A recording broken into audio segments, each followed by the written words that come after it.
Hello, everybody, and welcome to the Seventh Rule Star Trek Convention Edition with your stars, Aron Eisenberg and Sirach Lofton. I'm Ryan T. Husk. We are joined with a special guest named Darnell Davis. Hello, Darnell. Hey, guys, what's going on? Happy to be here. Happy. What? All right, so we're just having a little fun with the because we're having some problems with audio, but we can hear you just fine, Darnell. So Darnell is one of the longest tenured Star Trek convention goers in the history of, is it North America or the world? I would say in my apartment right now, but yeah, I go every year ever since I went to my first one. I love it. That's where, of course, I met the incredible Ryan T. Husk, and it was one of the best things that ever happened to me there. Life-changing. Life-changing. What was your first convention? My first convention, I don't know what the year was. It was well over 10 years, and it was great. It was maybe 10, 12 years. What do you think it was? I think we went to the first one around the same time. Oh, really? So your first one was the same one as when we met. Okay, so that was like 2008 or 2007. I'm not sure which one. It wasn't Halloween now. You didn't think that you were trick-or-treating and this was a convention because everybody was dressed up. You actually went to a convention. This young lady said, let's go to Vegas. I had never been to Vegas. So it's Star Trek Las Vegas. Yeah, it was Star Trek Las Vegas. And then said, let's go to a Star Trek convention. I said, I had never been to a Star Trek convention. And we were just friends and had a great time, and it was the best time. And I said, oh, I'm coming to this every year. I don't think I've ever talked to her since, but... Well, that wasn't very nice of you, Darnell. That's like a long time. He brings you into the world of conventions, and then you say, by the way, I'm never going to talk to you again. Good luck. Live long and prosper. He found a new love. He's like, I don't need you anymore. I got Star Trek. Oh, but he didn't say it was a girlfriend, though. No, it wasn't a girlfriend. It wasn't a girlfriend. It was a girlfriend. Yeah, it was just a friend. Yeah. It was a friend girl. Maybe that's why you don't talk to her anymore, because you wanted it to be a girlfriend. No, it was great. It worked out better that way because I was able to enjoy it and she was able to enjoy it. Otherwise, we would have been, trying to impress each other. We weren't. We were just enjoying the convention. It was great. Yeah, very good. All right. So what Darnell does over at the Star Trek conventions, I've noticed, is he is one of the best picture takers out there. And then afterwards, after the convention's over, there's like this tsunami of pictures being uploaded to Facebook, and you're being tagged left and right. And so it's so cool because then those of us that always go there thinking that they're going to take pictures but never do, it's cool. They're pictures being uploaded and tagged from people like Darnell who do all the work for us. And so, it's very appreciated, Darnell, that you do the work that none of us tend to do. I love taking pictures. I love taking pictures. Ryan is one of the people I get the most likes for. I don't know why that is. I think people are liking, my page, and they're like, "Oh, Ryan's in this picture. Ryan's in that picture." Well, but I bet you could do a selfie with Kirstie Alley. You think so? I think so. Yeah, I think she would allow you to do that. We were told by a previous guest that Kirstie Alley told her that she said, "You can't take a picture with me because you're too short, but we're thinking you're tall enough." Oh, well, yeah, I'll have to meet her and we'll have to give it a try. I don't think I've been to a convention that she's at. I don't think so. Well, if you've been to all the Star Trek Las Vegas cons, she was at one of them. Oh, was she? Yeah. Well, I haven't been to all of them. I think. Oh, gotcha. How long has it been going on? The first 2 or 3, I don't think I was there, but it's been like 15 years for that, or how long has it been going? You've been to all of the Star Trek Las Vegas ones, though, for sure. Oh, okay. Yeah. In the last, whatever. This was like for the 50th in Las Vegas. Yeah. I'm going to ask you to speak up a little bit more for us, if you could, please. Thanks, Darnell. No problem. Now, Darnell also does tons of really good cosplay. Mm-hmm. Man, I wish we had pictures of those putting up, but maybe we'll put some up when we post this video. But what's your favorite cosplay to do? Out of the Star Trek, I really do the basic. I love just doing the red shirt and and that's so simple. it's so interesting when you do cosplay. The first time you do it, you're so nervous. You're just like, oh, really? Is this going to be something that's going to be silly? Do I look silly? Do I not look good? And it happens to all my friends. They're always asking me, how do I look? How do I look? I was like, you look fine. And Star Trek is the easiest one. If you want to start doing cosplay, do Star Trek. It's a shirt and pants, or it's a dress, or it's the same things you're wearing, and it's so easy and it's so much fun. The one I get the most love for is the scat from The Next Generation. Yes, the man dress. That's the one I get the most love for. If you guys have ever seen that one in the first season of The Next Generation, the men would dress like in skirts, and it's like a dress that goes from their shoulders down to like their. Yeah, those scare me. I see people wear them, and I get a little nervous. I get a little ping in my slack, and I get a little nervous. Yeah, I definitely gotta wear one and to show off those legs. No, one time when I was working on the show, the only time I wore a skirt was I was working on DS9, and I was still working in the restaurant, and it was Halloween.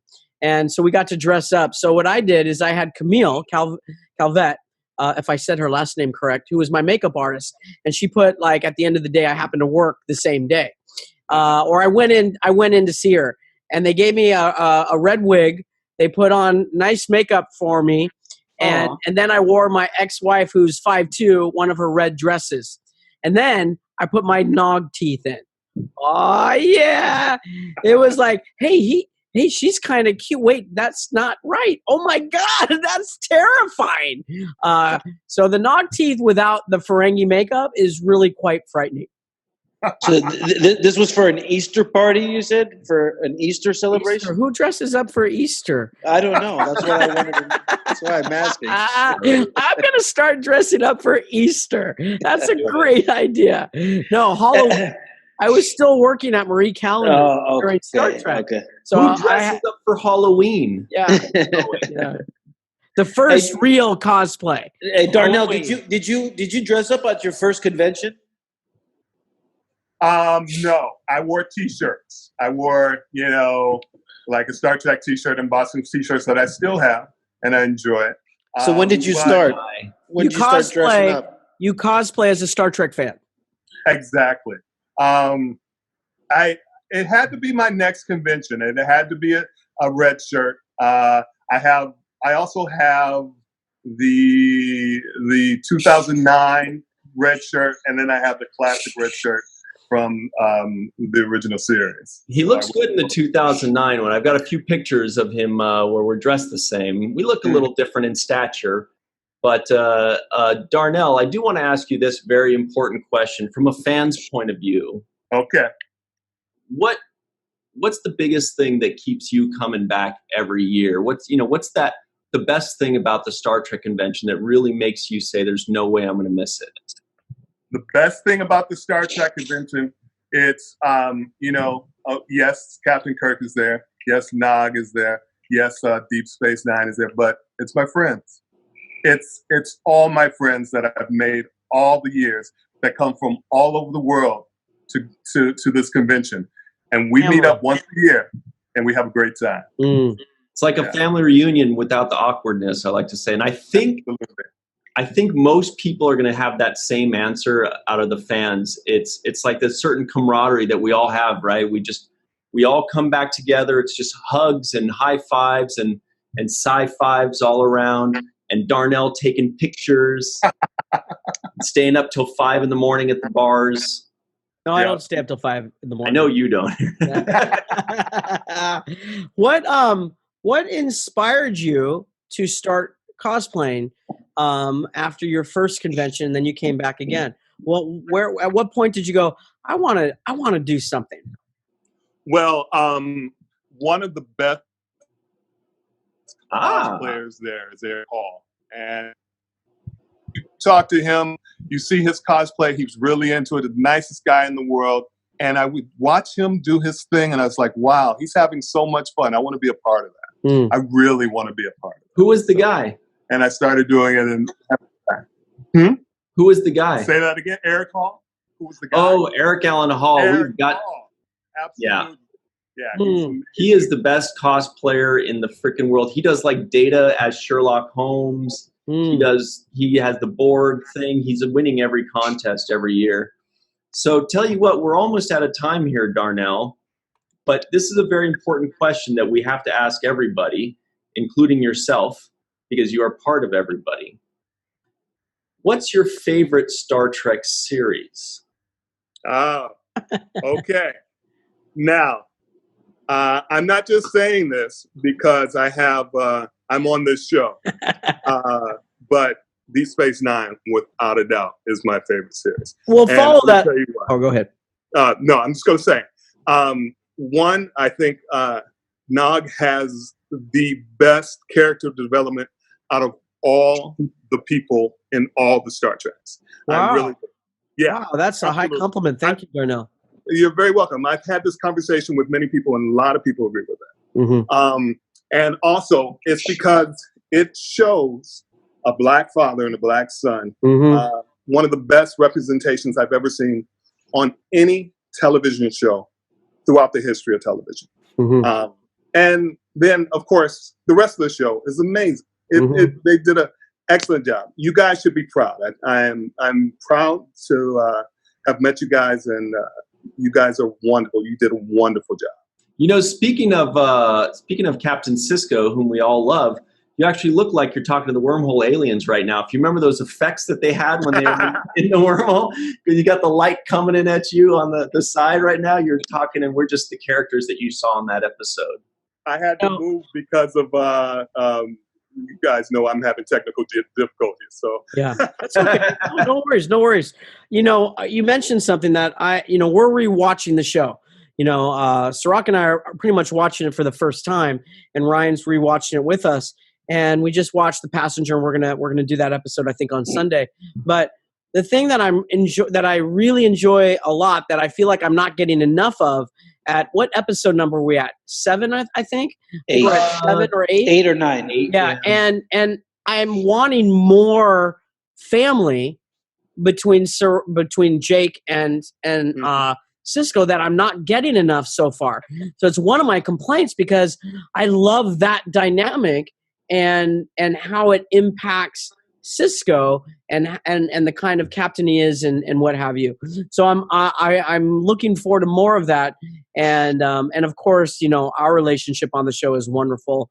And did we talk about this in one of the earlier episodes, how Keiko and Sirach or Jake are truly instrumental in saving the Gamma Quadrant, because she starts to school, he teaches me to read, and I join Starfleet, and instrumental in changing, you know, and saving the world. So it's funny how the ripple in the pond, the little pebbles that are thrown in, which are Keiko starting the school, Sirach befriending me, fighting against his father's, you know, as well as mine. Well, he didn't fight against, but saying you can't be friends with that riffraff of Nog. And he says, well, I'm going to. And then he's teaching Nog how to read. And that changes Nog's course forever. It's really, I love that. And it's just such a beautiful I think that entire story you just told was a great way to remind us of how you saved the world. That's why he did it, yeah. Yeah. Wow, you really? I was he went all the way around, just to bring up the fact, just to remind us all that he was instrumental in saving the world. Thank you, Aaron, for saving my life that one time at the con. You were saving the world. No. You're not seeing the forest because can you say that without apply here? You're not seeing the forest through the trees. You are the one that was instrumental to that. You. Well, thank you. But obviously, this is a sore point with him. He's, you know, this is season 8. This is season 8. This is why, if you've seen the documentary, Darnell, he's in the shower alone, going, God, I don't want to go back to DS9. I got to hear how Nog saved the world again. Here we go. That's what what did saving the world get you into on season 8? It got you in trouble. A lot of people haven't seen it yet. You settle down, my friend. It got you in trouble trying to save the world. Yeah, you relax. You just settle down. All right, friends. Well, speaking of settling down, we're going to have to go here. It's getting a little too riotous. Before we go, Darnell, last question. Are we going to be seeing you in a few weeks in Las Vegas at the Star Trek convention? Perfect. Stay tuned to find out. That's perfect. And on that note, No, I'll answer for Darnell. He will be going. Actually, he'll be coming up with me. You disappeared for a second, but you are going up with us, right, Darnell? Absolutely, sir. Absolutely. Awesome. We'll see you there. Thank you all so much for joining us and giggling with us. And we'll see you again real soon. If you have a cool story or you want to talk about being a vendor or a cosplayer or a fan at the Star Trek convention, especially the one in Las Vegas every year, contact us and tell us your story, and maybe you can come on the show and we can laugh at you. No, laugh with you. Thank you. Laugh with you. With you. Anyway, thanks very much. Thanks, Darnell. Thank you, Darnell. Always remember the Were you 7th. guys laughing at me? No, not at all. I wasn't. I don't know about Ciroc, but I wasn't. Get him, Darnell. Get him in.